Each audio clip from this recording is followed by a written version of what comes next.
Okay so hello students, how are you? कैसे हो आप सब लोग? ठीक है। आज का जो टॉपिक है हमारे पास वह है फ्रैक्शंस। कौन सा टॉपिक है हमारे पास? फ्रैक्शंस। ओके। ये काफ़ी इंपॉर्टेंट चैप्टर है फ्रैक्शंस। जैसे कि आपको पता है कि ये टॉपिक थर्ड स्टैंडर्ड से स्टार्ट होता है, हमारे third standard, fourth, fifth, six, seventh, eight and after eight standard या रैशनल नंबर में कन्वर्ट होता है। सेवन्थ एट में भी हमें रैशनल नंबर इंक्लूड हो जाता है। देन नाइन्थ टेंथ में हमें real number and number system नाम से भी आता है। ओके। सो ये काफ़ी इंपॉर्टेंट चैप्टर है फ्रैक्शंस। एंड बहुत सारे बच्चों को कन्फ्यूजन होता है कि सर फ्रैक्शन क्या होता है सर, ओके, कैसे सॉल्व करते हैं and how many types of fractions. Okay. So आज हम सभी छोटे छोटे पॉइंट्स को नोट डाउन करेंगे, क्लियर करेंगे। ओके। एंड प्लीज़ ये वीडियो आप देखिए एंड इसको ज़्यादा से ज़्यादा शेयर करिए। इससे आपका कॉन्फिडेंस बढ़ेगा एंड आपका नॉलेज बढ़ेगा, आपके फ्रेंड्स के नॉलेज बढ़ेंगे। ठीक है। तो ट्राई करिए फ्रैक्शंस को, प्रॉपर बैठिए एंड अटेंशन दीजिए, each and every point note down करिए। ठीक है। So ready? चलिए देखते हैं व्हाट इज फ्रैक्शंस। तो अब हम फ्रैक्शन की दुनिया में जाने वाले हैं एंड देखेंगे क्या होता है fraction. Okay. So what is fractions, आप देख लीजिए। पहला पॉइंट है, पहला फर्स्ट पॉइंट हमारे पास है what is fraction. Okay. A fraction is a, आप देख सकते हैं, a fraction is a part of the whole. Fraction का मतलब क्या होता है? It's a part of the whole. Okay. कैसे, मैं आपको बताऊंगा। इधर देखिए, आपको ये फिगर दिख रहा है आपके पास, यहाँ पे देखिए आपको एक फिगर दिख रहा होगा। ये एक हमारे पास रेक्टेंगल शेप का फिगर है। ठीक है। तो रेक्टेंगल में टोटल कितने पार्ट्स हैं हमारे पास? 1 2 3 4। There are total 4 parts. मतलब जो डिनोमिनेटर है हमारे पास, आप देख सकते हैं कितना है हमारे पास? 4। ओके।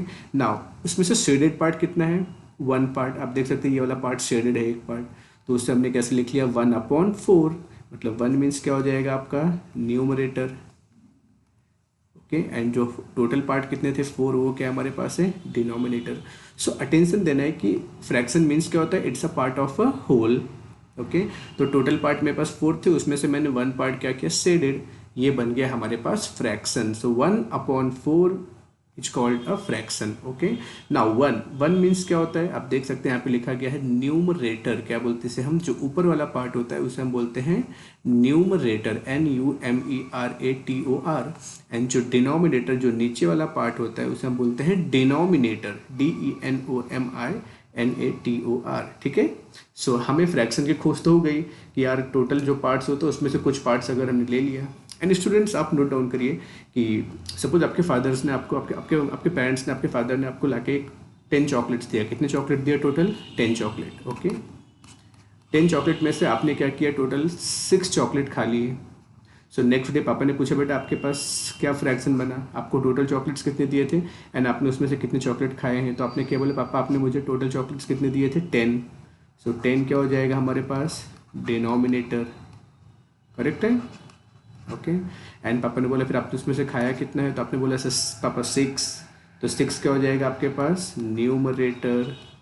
ओके। तो ये बन गया हमारे पास फ्रैक्शन। मतलब टोटल पार्ट, टोटल चॉकलेट्स कितने थे हमारे पास? 10। उसमें से 6 क्या किया हम लोगों ने? खा लिया। तो ये हमारा है fraction. It is a part of a whole. Okay.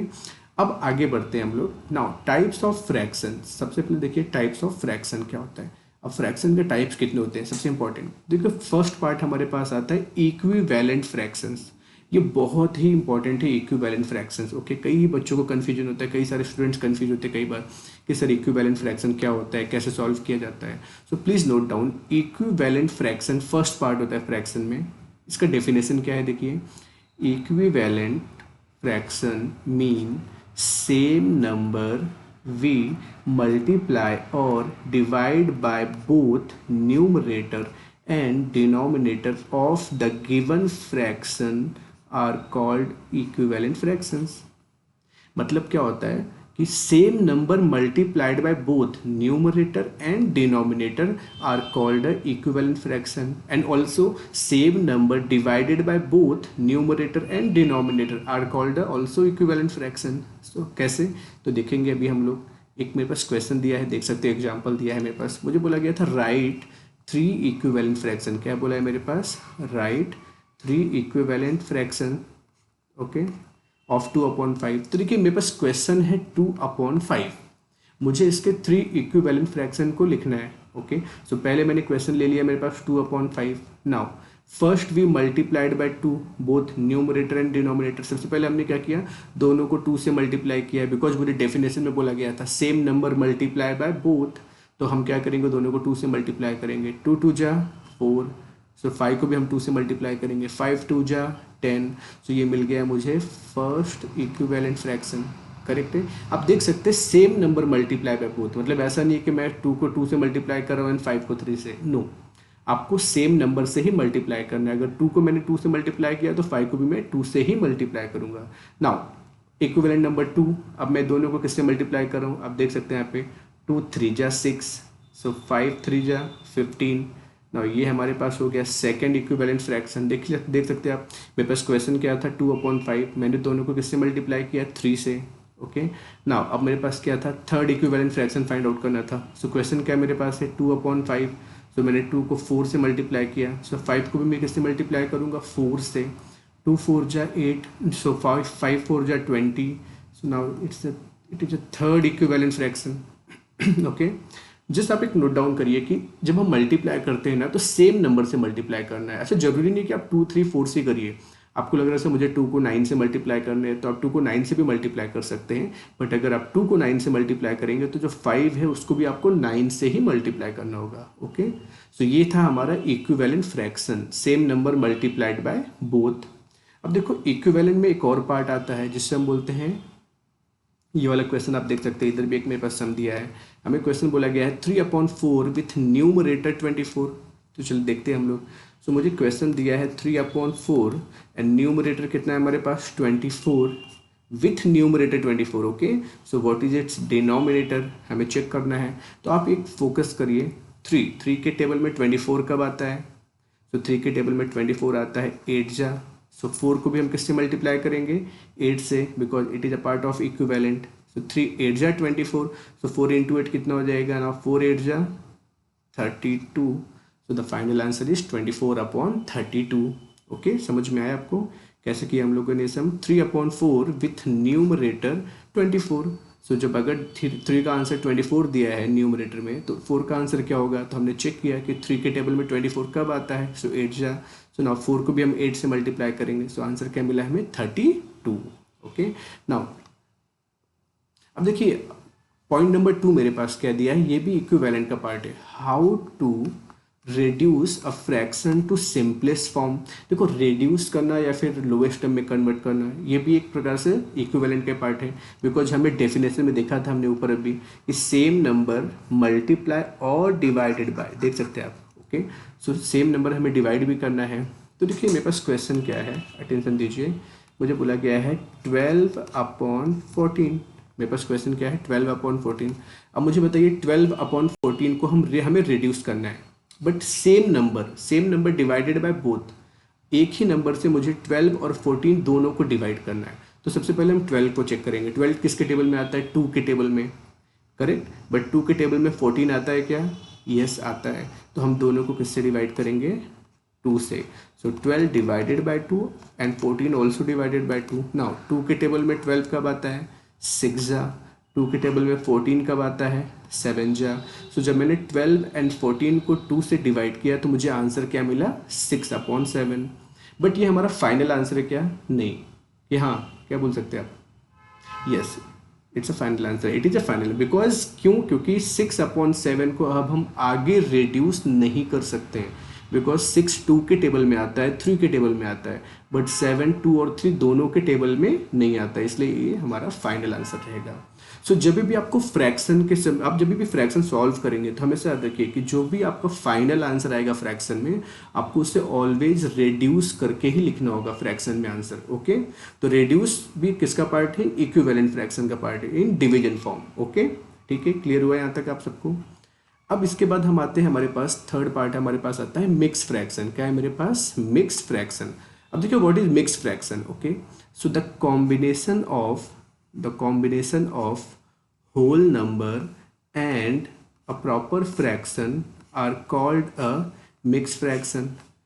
देखो the combination of a whole number and proper fraction, तो जब हम होल नंबर और प्रॉपर फ्रैक्शन को साथ में लिखते हैं तो हमारा क्या बनता है मिक्स फ्रैक्शन। देखो रूल हमारे पास दिया है, रूल आप चेक करिए, mix fraction is equal to whole part means whole number multiply by denominator plus numerator upon denominator. अब ठीक है, ध्यान से देखो, ये एक फॉर्मूला देखिए, ये फॉर्मूला इसको याद रखिए, कोशेंट साइड में रहेगा होल नंबर के, देखो इसे हम बोलते हैं, ये हमारा होल नंबर वाला पार्ट आता है यहाँ पर, ठीक है। रिमाइंडर, रिमाइंडर यहाँ पे क्या रहेगा, जब हम डिवाइड करेंगे तो यहाँ पे जो रिमाइंडर रहेगा उसे हम बोलते हैं न्यूमरेटर वाले जगह पे, एंड इट्स ए डिनोमिनेटर, मतलब वहाँ पर क्या रहेगा, डिवाइजर, क्या रहेगा वहाँ पर हमारे पास, डिवाइजर रहेगा, ओके। तो ये थोड़ा सा याद रखना है आपको, ये सब चीज़ें, it's a very important part, okay. तो आप इसको भूलिए मत, ये सब चीज़ें याद रखिए, कहीं ना कहीं आपको काम आएगा, ठीक है। अब देखो एक सेकंड अटेंशन देना, एक फॉर्मूला मैंने लिखा है यहाँ पर मिक्स फ्रैक्शन का, इसको रिमाइंड रखना, आपको कभी भूलेगा नहीं मिक्स फ्रैक्शन। कोसेंट साइड में रहता है, रिमाइंडर ऊपर रहेगा, एंड डिवाइजर कहाँ पे आना चाहिए आपका, नीचे, ओके। तो मेरे पास एक एग्जाम्पल मैं आपको भी बताता हूँ मिक्स फ्रैक्शन में कैसे सॉल्व करते हैं। 23/7 कन्वर्ट इनटू मिक्स फ्रैक्शन, तो हमारे पास फॉर्मूला क्या है, Q R D, means Q whole number के प्लेस पे, रिमाइंडर न्यूमरेटर के प्लेस पे, एंड डिवाइजर कहाँ रहेगा, डिनोमिनेटर के प्लेस पे। ये फॉर्मूला हमारे पास है, ठीक है। सो अब हम सॉल्व करेंगे। सो नाउ मेरे पास है 23 डिवाइडेड बाय 7, ओके। नाउ 7 के टेबल में 23 आता है क्या, नहीं। तो 7 के टेबल में 23 से छोटा क्या आता है, 21 कब आता है, 7 3 जा 21। नाउ 23 माइनस 21, 3 माइनस 1 कितना होता है, 2। तो देखो जो 2 रिमाइंडर बचा है इसे हम क्या बोलते हैं, रिमाइंडर। ऊपर क्या है हमारे पास, कोशेंट, ओके। 7 को हम क्या बोलते हैं, डिवाइजर। तो हमारे पास फॉर्मूला क्या था, क्यू आर डी, क्या फॉर्मूला हमारे पास है, कोशेंट साइड में, रिमाइंडर ऊपर, डिवाइजर कहाँ पर रहेगा, नीचे। तो अब हमारे पास क्वेश्चन में आ जाते हैं, हमारे पास क्वेश्चन में क्या थे, हमारे पास रिमाइंडर कितना है, 2, तो 2 कहाँ जाएगा, ऊपर, करेक्ट। डिवाइजर क्या है हमारे पास, 7 नीचे, एंड कोशेंट कहाँ पे जाएगा, साइड में। ये हमारा फाइनल आंसर 3। इसको अच्छा बोलते कैसे, मिक्स फ्रैक्शन को बोला क्या जाता है, पढ़ते कैसे हम लोग इसे, तो इसे बोलते हैं हम 3 इंटीजर्स 2/7, क्या बोलते हैं हम इसे, 3 इंटीजर्स 2/7, ओके। तो ये हमारा आज का था मिक्स फ्रैक्शन। हमने क्या किया, 23/7 को हमने किस में कन्वर्ट किया, मिक्स फ्रैक्शन में। तो हमने क्या किया, 23 डिवाइडेड बाय 7। अच्छा, जब आप डिवीजन करेंगे तो हमेशा याद रखिए, न्यूमरेटर जो होता है वो हमेशा अंदर रहेगा डिविडेंड के प्लेस पे, एंड जो डिनोमिनेटर होता है 7, वो ऑलवेज कहाँ रहेगा, डिनोमिनेटर डिवाइजर के प्लेस पे रहेगा, ठीक है। तो जो रिमाइंडर होता है वो जाएगा ऊपर, कोशेंट आता है साइड में होल नंबर के प्लेस पे, एंड आपका डिवाइजर कहाँ पे रहेगा, नीचे डिनोमिनेटर के प्लेस पे, ठीक है, ओके, ठीक है। अब नेक्स्ट हमारे पास फोर्थ पार्ट क्या था हमारे पास, what is proper fraction, what is proper fraction. So देखो प्रॉपर फ्रैक्शन क्या होता है, अटेंशन देना, a fraction whose numerator is less than its denominator is called a proper fraction. मतलब जिसका न्यूमरेटर छोटा एंड डिनोमिनेटर बड़ा होता है उसे हम कौन सा फ्रैक्शन बोलते हैं, प्रॉपर फ्रैक्शन बोलते हैं। एग्जाम्पल देख सकते हैं आप लोग, 3/4, 5/7, 9/10 एंड एटसेट्रा। मतलब न्यूमरेटर क्या है आपके पास, छोटा, एंड डिनोमिनेटर क्या है, बड़ा। So a fraction whose numerator is less than its denominator are called a proper fraction, ठीक है। तो जिसका न्यूमरेटर छोटा होगा एंड डिनोमिनेटर बड़ा होगा उसे हम क्या बोलते हैं, प्रॉपर फ्रैक्शन। क्लियर, ठीक है। नेक्स्ट हमारे पास है पॉइंट नंबर 5। पॉइंट नंबर 5 देखिए, इम्प्रॉपर फ्रैक्शन। सो अगेन याद रखिए कि ये भी इसका पार्ट है, प्रॉपर फ्रैक्शन का अपोजिट होता है। So a fraction whose numerator is greater than और equal to its denominator is called an improper fraction. अब क्या होता है, तो प्रॉपर फ्रैक्शन हमने देखा था कि जिसका न्यूमरेटर छोटा एंड डिनोमिनेटर बड़ा होता है। यहाँ पर उसका अपोजिट, यहाँ पर न्यूमरेटर बड़ा हो जाएगा एंड डिनोमिनेटर क्या होता है आपके पास, छोटा। अब देख सकते हैं न्यूमरेटर में 5 है एंड डिनोमिनेटर में क्या है, 3। सो जिसका न्यूमरेटर बड़ा होगा एंड डिनोमिनेटर छोटा होगा उसे हम कौन सा फ्रैक्शन बोलते हैं, इम्प्रॉपर फ्रैक्शन। कौन सा फ्रैक्शन बोलते हैं, इम्प्रॉपर फ्रैक्शन। एंड स्टूडेंट्स हमेशा याद रखिए, जो इम्प्रॉपर फ्रैक्शन होता है ना उसी को हम ऑलवेज मिक्स फ्रैक्शन में कन्वर्ट करते हैं, ठीक है, ओके। सो प्लीज़ ये वीडियो आप कंटिन्यू देखिए एंड ट्राई करिए। आपके स्कूल की बुक अगर है आपके पास, या आपके पास और कोई एक्स्ट्रा बुक्स है, आपके पास कुछ नोट्स वर्कशीट है, सो ट्राई करिए फ्रैक्शन को, मिक्स फ्रैक्शन का सम घर पे सॉल्व करिए, इक्विवेलेंट सॉल्व करिए, ओके, प्रॉपर इम्प्रॉपर। सो आज का टॉपिक यहीं पे हम एंड करते हैं and thank you. I hope आपको समझ में आया होगा व्हाट इज़ फ्रैक्शन, ठीक है। क्लियर करिए एंड वीडियो को कंटिन्यू देखिए, वॉच करिए, शेयर करिए, ठीक है। Thank you.